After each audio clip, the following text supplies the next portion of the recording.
Hello everyone! Today we're gonna talk about first conditional ou conditional sentence. Vamos falar sobre as frases, né, na first e na second conditional. Deixa eu clicar aqui que não está reconhecendo. Ok. Então, quando que a gente usa first conditional? A gente vai usar first conditional para falar sobre situações reais, tá? Ou possibilidades no presente ou no futuro. Real situation, ok? Que são situações verdadeiras, reais. Então, vamos ver a estrutura. A estrutura do conditional, first conditional. If, ok? Aqui, ó, if, que significa se, sujeito, o verbo no simple present, a vírgula, olha aí a vírgula. Depois, na segunda frase, sujeito, o will, mais o verbo no infinitivo. Por que o verbo no infinitivo? O verbo no infinitivo é o verbo sem conjugação, tá? Porque o will não conjuga verbo. Lembra que a gente vai usar o verbo sem nenhuma alteração. Vejamos um exemplo aqui, ó. If it's sunny tomorrow, I will go fishing. Então, ó, se estiver calor amanhã, eu irei pescar. Então, olha aqui a vírgula, tá? A vírgula é para mostrar que esta frase vem antes dessa, mas a gente pode inverter. Mas se a gente inverte, a gente não começa a frase com if, tá bom, gente? O if vai substituir a vírgula. Vejam aí, ó. I will go fishing if it's sunny tomorrow. Não muda o sentido da frase, tá? Pode inverter, mas lembra que se tiver inverso, você não começa a frase com if, tá? Então, se vier primeiro tempo verbal will, a gente não usa if. A gente só vai usar o if antes do tempo do simple present, tá bom? Então, voltemos lá para ver a estrutura, ó. If, sujeito, simple present. Sujeito, will, infinitivo. Se nós invertermos, ficaria como sujeito, will, infinitivo e depois if, sujeito, simple present, tá bom? Não esqueçam disso. Então, vamos para o segundo exemplo, que é o exemplo invertido. Olha aqui, ó. I will stay home if it rains tomorrow. Vejam o if aqui. O if substituiu a vírgula, como nós começamos com o futuro, com will, né? E aqui o simple present. Então, if, simple present, começa com will, o if substitui a frase. Então, a ordem dos fatores não altera o produto, ou seja, não vai alterar o significado da frase.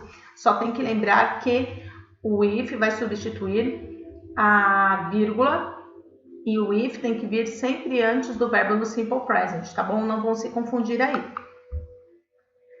Vamos para a estrutura negativa. Então, ó, de novo, if, sujeito, auxiliar do simple present e o verbo no infinitivo. Por que o verbo no infinitivo?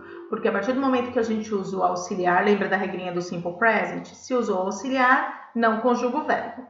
Aí, aqui, ó, vírgula, novamente, sujeito, will not, mais o verbo no infinitivo. O que é o won't? Won't é a abreviação do will not, que é a forma negativa. Vamos para o próximo exemplo.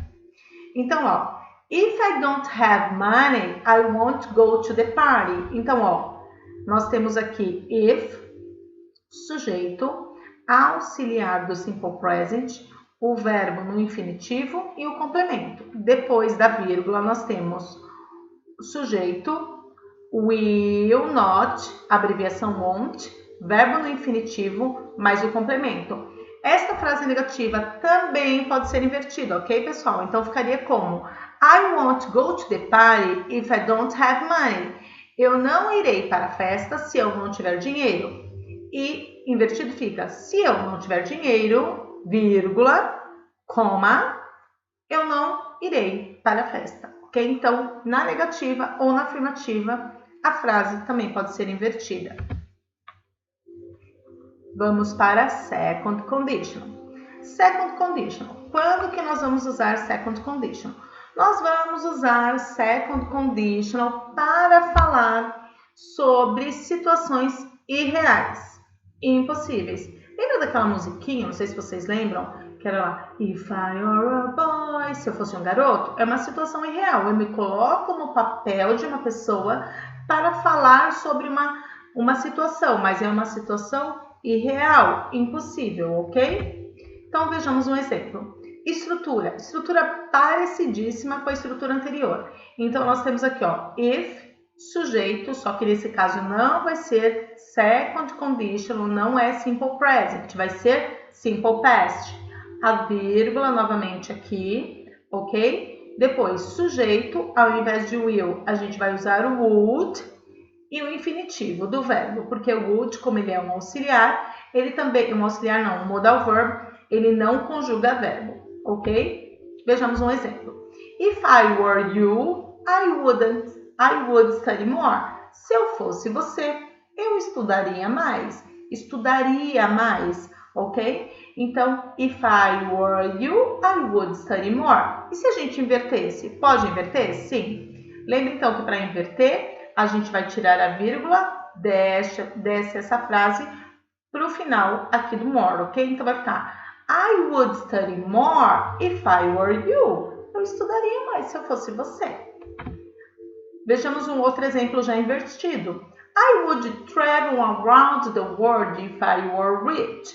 E eu viajaria ao redor do mundo se eu fosse rica. If I were rich, I would travel around the world.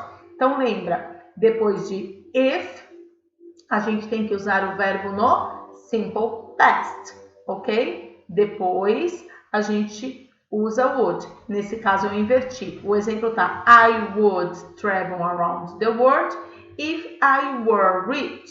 Então vamos inverter. If I were rich, vírgula, I wouldn't travel around the world.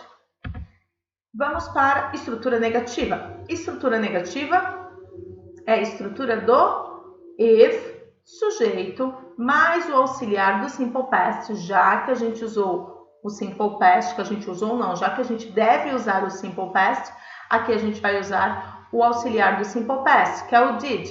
Na negativa, didn't, ok? Mais o verbo no infinitivo. Depois da vírgula sujeito, would not, abreviação wouldn't, mais o infinitivo, não vão confundir, hein, gente? Wouldn't não é would, ok? Wouldn't é a forma negativa de would not.